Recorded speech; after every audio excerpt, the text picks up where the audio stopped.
Good morning and happy Friday. Welcome to the ICAT Playdate. This morning we'll have Community Pulse in just a minute. I've got a couple of housekeeping things to start with. I'm Phyllis Newbill. I am the Associate Director of Educational Networks at the Center for Educational Networks and Impacts, which is one of several centers within ICAT. A couple of things this morning. This is a 360 camera in the middle of the room, and so your actions right now are being broadcast to the entire internet, and it will exist online afterwards, so just know that. And good morning to our friends who are watching online. It's so good that you're here this morning. There should be a sign-in sheet going around. I hope you've enjoyed some coffee and donuts. Our sign-in sheet helps us know that you're here and also helps us justify donuts, so very important to sign in. When there are questions following the presentation this morning, wait till I get to you with the microphone so that our friends online can hear you. Online, we'd love to hear from you as well with your questions. And so if you'll type into the question, use that question link with the video, just let us know what your questions are. Finally, if you are a faculty member at Virginia Tech and Professional Development Network credit, PDN credit is useful to you, we have a QR code over by the donuts. If you're online, you can use the link on the ICAT page to register for that. And if you're online, please let me know that you're here by either sending me an email or saying so in the questions link as well. Couple of announcements. Today is the day for mini grants, mini seed grants. So if you are applying for one of those, today is that deadline. I hope you have begun at least. Make sure you turn it in today. Student seed grants are due October 7th. There's information about that on our ICAT funding page. And then there's a $20,000 per year for 2-year grant that's a collaboration with ICAT and ICTAS.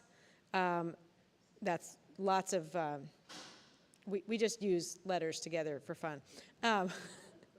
But that is a collaboration for folks who are working with a historically black college or university that's an HBCU. So those are due November 16th. So if you're thinking about those, talk to us and look online for more information about that. Finally, if you would like to participate in the Virginia Tech Science Festival, because you heard all about that last week and you're so excited about it, you just can't stand it. September 30th is the deadline for letting us know what you'd like to bring to that event. That is, I could give you that link if you like, and I'm glad that you're here this morning. So at this point, I'm going to turn it over to Kaylin Jeffrey, who's going to talk to us about this amazing, I'm glad we're talking about student seed grants because this was a student seed grant. So Kaylin, I'm going to turn it over to you. Awesome. Thank you. My name's Kaylin. I am a senior in creative technologies with a minor in human-computer interaction, and I'm here today to tell you more about Community Pulse. So this was a recipient of the seed grant, and our project really sought to kind of ask, how can art and technology help us better assess community wellness, help us better assess emotional well-being? We used an interdisciplinary approach, and so we combined fields of color theory, psychology, computer science, visual arts, to create an interactive art piece. So today, although we can't do a demo, unfortunately, I would love to talk to you guys sort of about the process of how this came to be, what questions we asked, and sort of how our first user study went. So again, the idea was to really think about the emotional impact of visual arts. We wanted to create sort of a living, interactive art piece that could change over time. Obviously, emotional well-being is not fixed, it's not static. And so we wanted an art piece that could reflect that and change. We also wanted it to be anonymous. In order to collect this data, we wanted to use an anonymous survey. That way, people could really easily access our project, contribute their information, and then we could use that in the art piece. And then finally, we wanted to inspire community members to start having these conversations about emotional well-being, to see something in their community that represents how they're doing, kind of have that feeling of solidarity, that kind of insight into how everyone is doing. And so in order to do this, we first had to ask a couple questions. And so the first one was, how does emotion relate to color?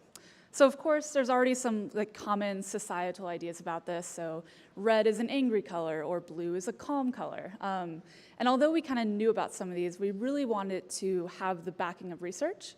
And so what we found was that colors leaning towards yellow were often associated with less pleasurable emotions, while colors leaning towards green were associated with more pleasurable emotions.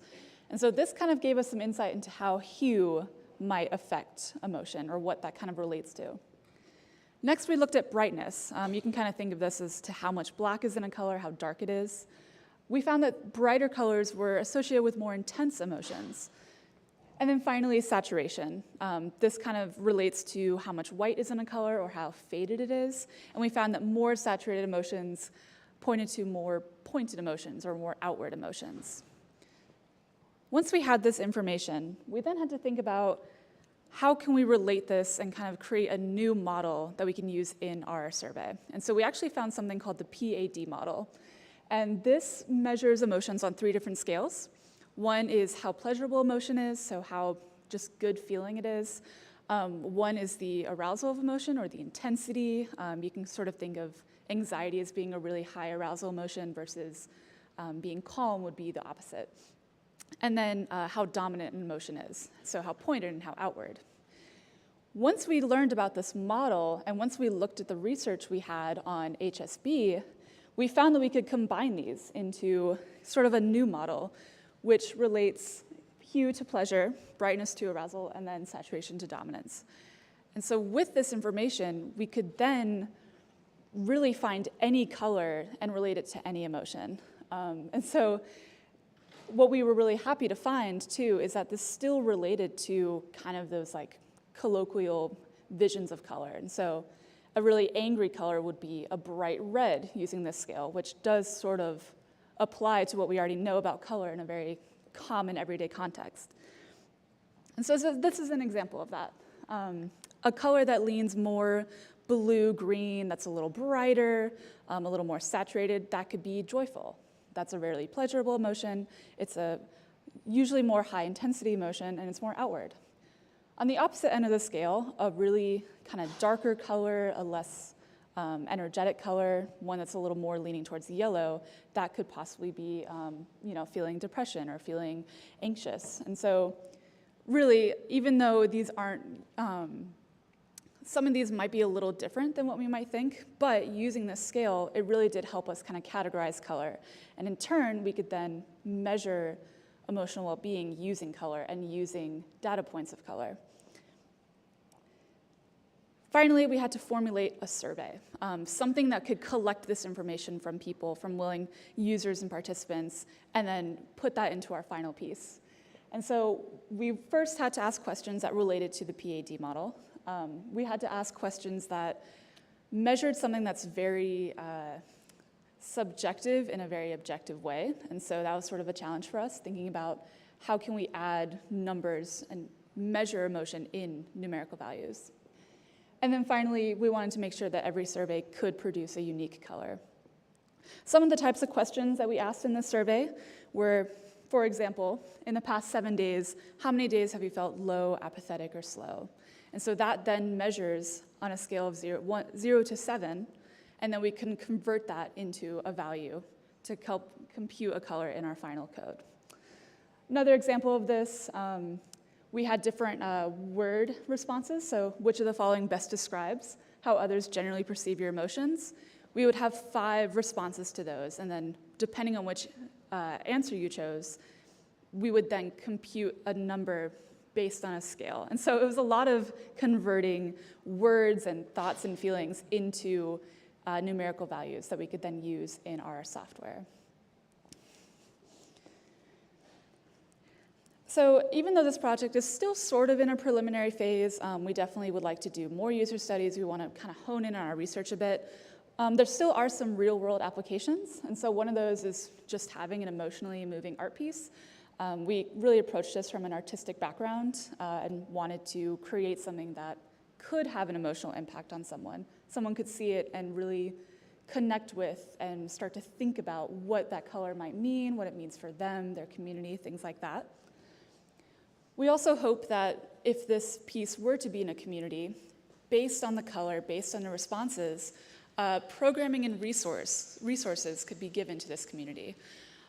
2 of our team members were RAs in this building last semester when we did this project.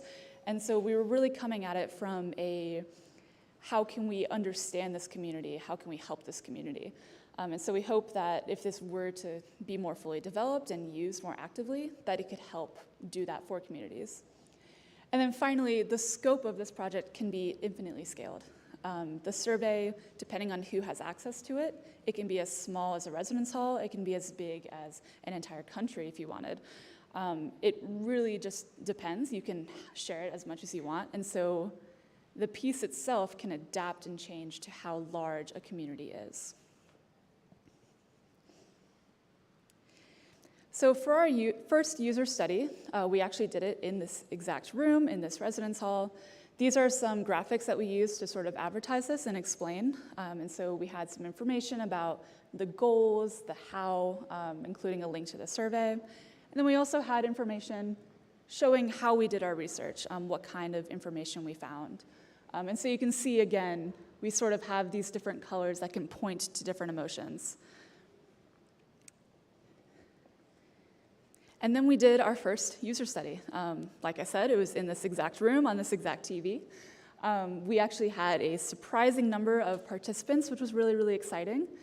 And what I love about these 2 sets of pictures is you can really see the change over time. And so when we first put it on, when we first started, you could see a lot of different layers of reds and pinks, blues, purples. And then over time, as more and more people responded, it became these very, very saturated blues. There's a little more nuance to the color. There's also some purples in there. That's not quite showing on the TV super well. But you can see how it builds on itself over time. With these visuals that we picked, we wanted to kind of have a random, once the color is computed, we wanted to put it on at random. And so the color would either be in horizontal lines, vertical lines, or diagonals. And it wasn't fully opaque either. And so as this image painted on this color, it left room for other colors behind it to show through as well. And this is what kind of created this overlapping, building over time color. The idea is that the more and more people answer, the more and more that canvas fully reflects an average of how everyone's doing. And it changes over time. If we kept this up for 3 weeks, if it went into exam season, I can imagine it getting a lot more red and yellow and orange, maybe a little more super saturated or maybe a little less saturated, who knows? It's really exciting to see sort of how it can grow and change over time. And so like I mentioned, this is a fairly high fidelity prototype, I'd say, of this project. We definitely want to go back and be a little more intentional with the visuals, maybe use some different software to create our program. And hopefully there will be future iterations of this down the road. So I'm really, really excited to see where this project can grow to. And that's all I got. So thank you guys.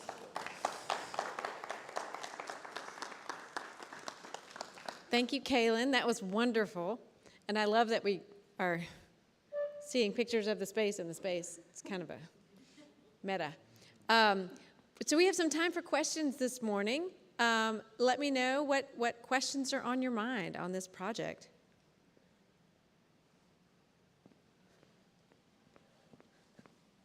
I'll come sit by you. Hi, Kaylin. Thanks so much. So what hiccups did you not anticipate but discover along the way?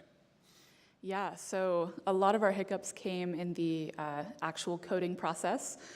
I like to tell people that we sort of built it with sticks and tape. And the reason why is because our survey, we were using Microsoft Forms, and accessing that with Java code is really, really hard. That was sort of a big obstacle we had to overcome, was how to integrate the survey responses into code.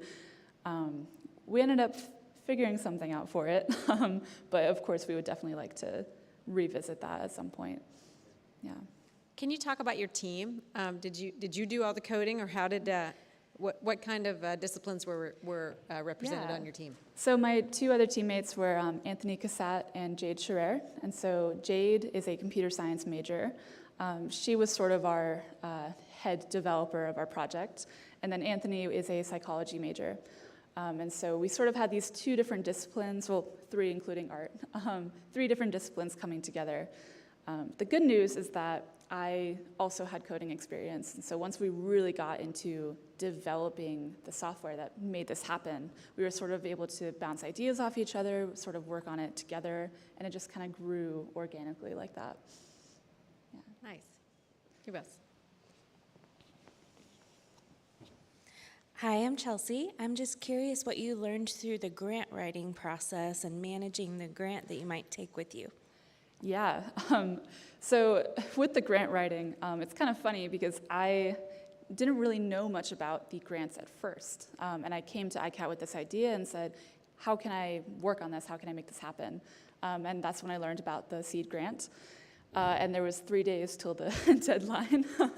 And so it was a really, really good experience, honestly. I think if I didn't have such a quick turnaround, I might have thought, oh, I'll get to it eventually, and then maybe it wouldn't have happened. But I was really, really motivated and wrote the grant. Definitely had to go over it a couple times, had to learn a lot about what language to use, how to fully explain such a vague idea that I had at the time. But I think it was really, really well. And so if I had to say a piece of advice to anyone who wanted to apply for a seed grant, I would say just make sure you're doing something you're passionate about and don't let that passion fizzle out. I was worried that my idea wasn't good enough, but I don't know. It then came to be with the help of ICAT, and so that was really, really awesome. Yeah. Excellent.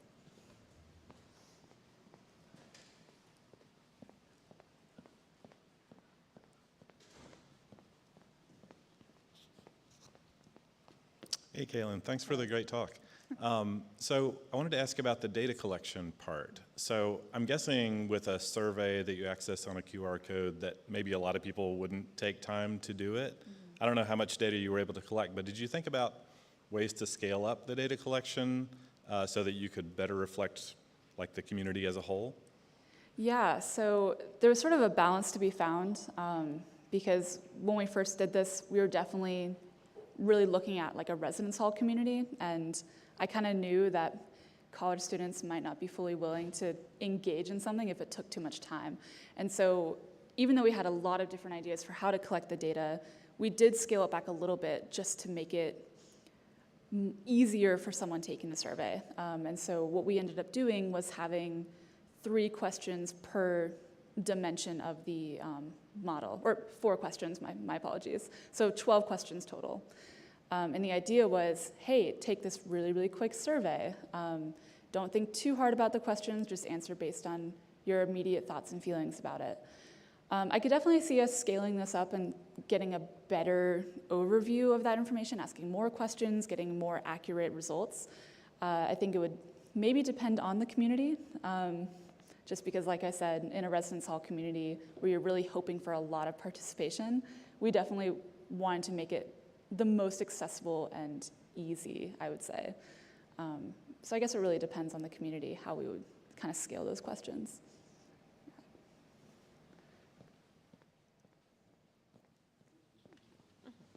Thank you so much. I have a question about audience and participation and interactivity, and I have no idea if the technology that you're working with could do this, but I can envision having, even in this environment, having an in-the-moment survey, so I could, as both a participant and an audience member, come up, respond to the survey, and then see my impact on the piece of art.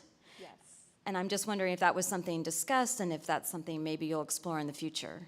Yeah, definitely. I wish I could demo it because you could see how it worked. But basically, after you submitted the response, there was at maximum a 20-second delay or so. But within that time, you would see your color appear. You would see it shift and change.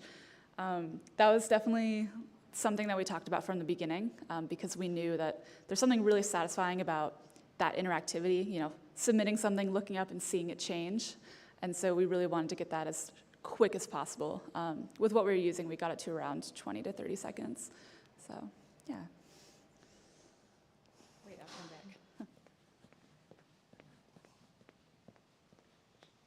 This is like really specific, but I've been wondering it ever since I saw these images. Why did it end up so blue?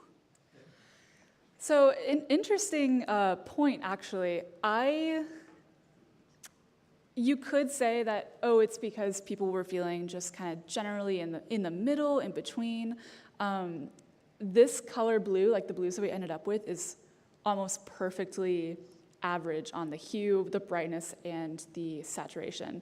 And so something that we would want to address in future iterations is, are people afraid to fully lean towards how they're feeling, or was our data measuring too wide for how narrow people were actually responding? Does that make sense? It was sort of it's kind of hard to put into words, but I think a lot of people didn't want to lean towards the edges of, how they were feeling, like, oh, I'm feeling really, really low, I'm feeling really, really happy. I think people were kind of like, oh, I'm a little this, a little that, and so it kind of ended up in this very middle ground range. So I think that's probably why it ended up blue. Or maybe people were feeling truly neutral that night. I don't know.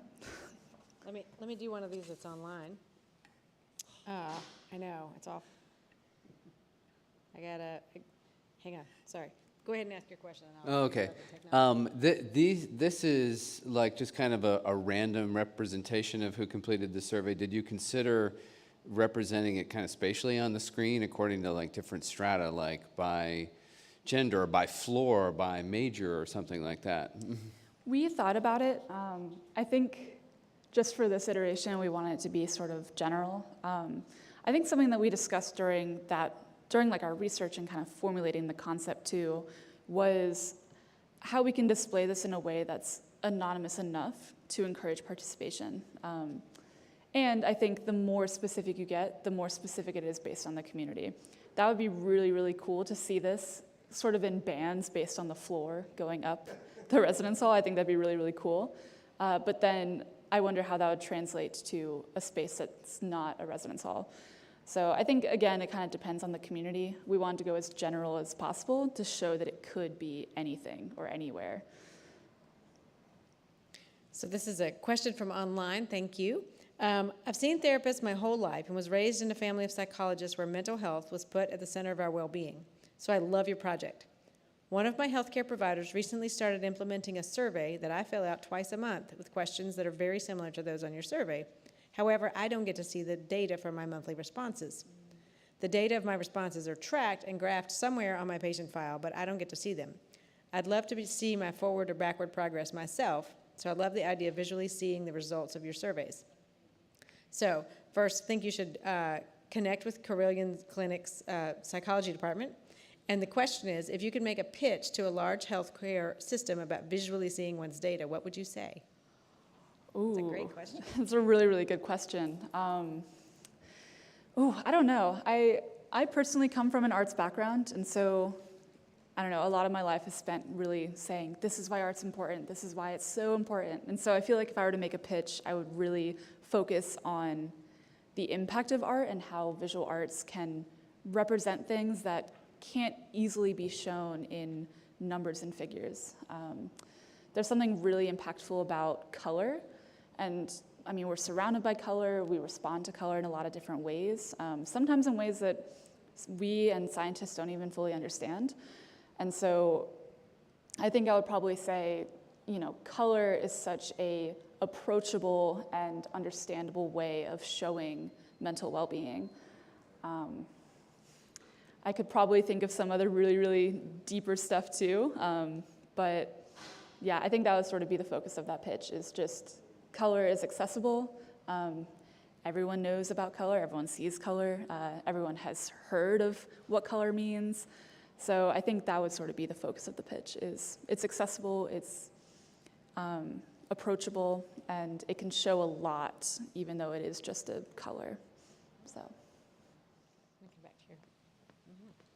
I just have a slight follow-up to the audience experience, and I'm wondering, these look like they were static images, but it sounds like you were recording information from the moment the surveys were being collected and data was being entered. And I'm wondering if you, even as researchers, sort of did a time-lapse video showing where the surveys, as the colors changed and morphed, and if you thought of making that into its own sort of painting on the screen. Yeah, definitely, definitely.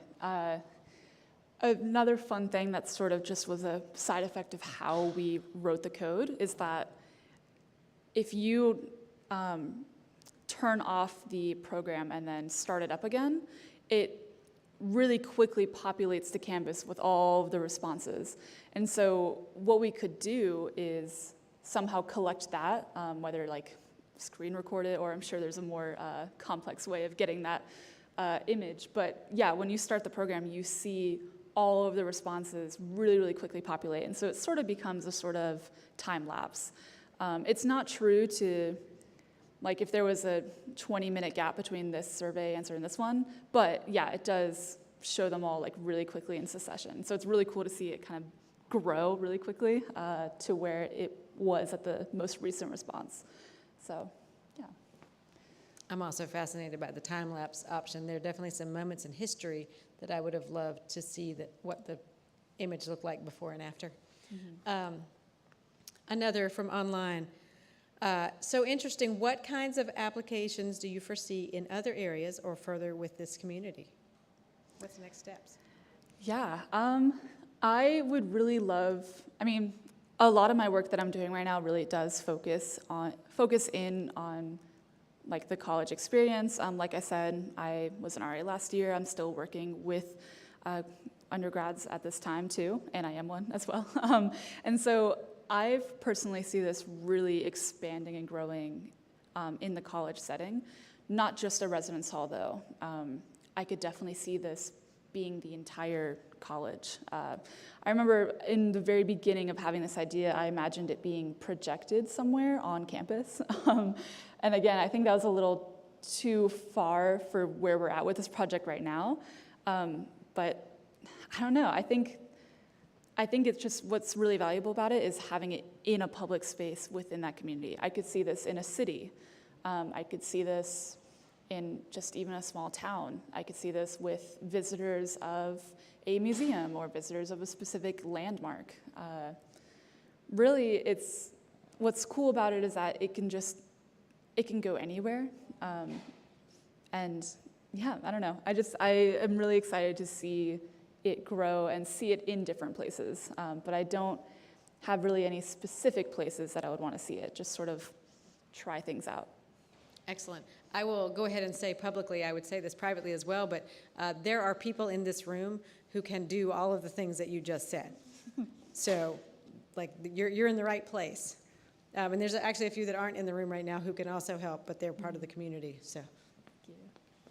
Kaylin, I could imagine putting a QR code on the digital displays throughout the building that students can sign into throughout the semester, and you could get a projection that spanned the whole semester.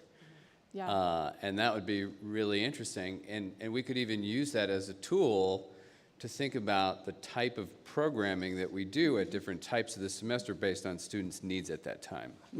Yeah, that's the goal, really, is the art piece is the first step. The second step is how people respond to it, how the community responds, and what resources, programs, all of that can come from this. So, yeah. Awesome.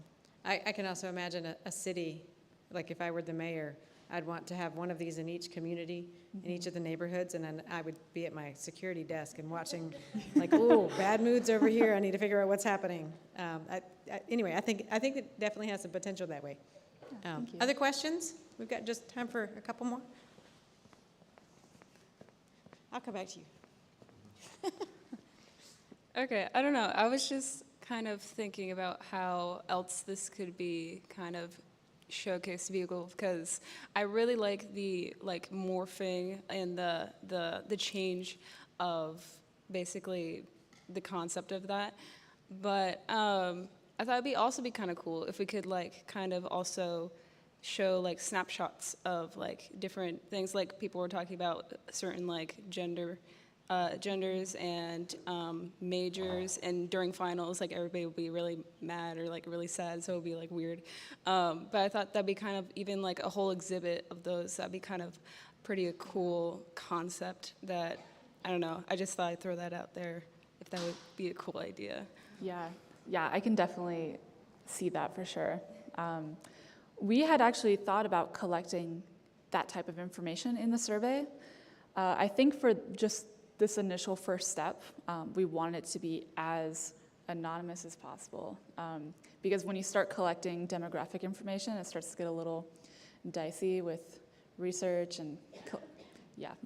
we had to struggle with some of that during the beginning of this project, and then we decided just for this phase that we would not collect demographic information. But yeah, it kind of opens up the door to really just, I don't know, specific communities within larger communities. So yeah, I can definitely see that. Just a really quick comment, taking it the other direction. First of all, using the computer as the way to interface.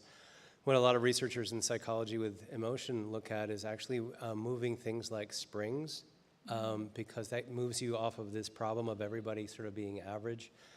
When you are tense versus relaxed, and you just push a spring up to reveal your tension, you tend to do it much more accurately to your own internal level of tension. And they do that for the whole Russell circumflex, so both activation and valence as well. So something you can play around with. It's much more, 1980s kind of technology, sort of steampunked, but it's actually gets more accurate representation of it. So. Yeah, for sure. Like having like physical measures. Yes. Yeah. Okay. Yeah. Cool. Yeah, I can imagine moving that. I'm really mad. Yeah. And a lot Excellent. more interactive. Well, we are at time, maybe even a little beyond. But so I thank you all for being here this morning, and let's give Kaylin a round of applause. Thank you, guys.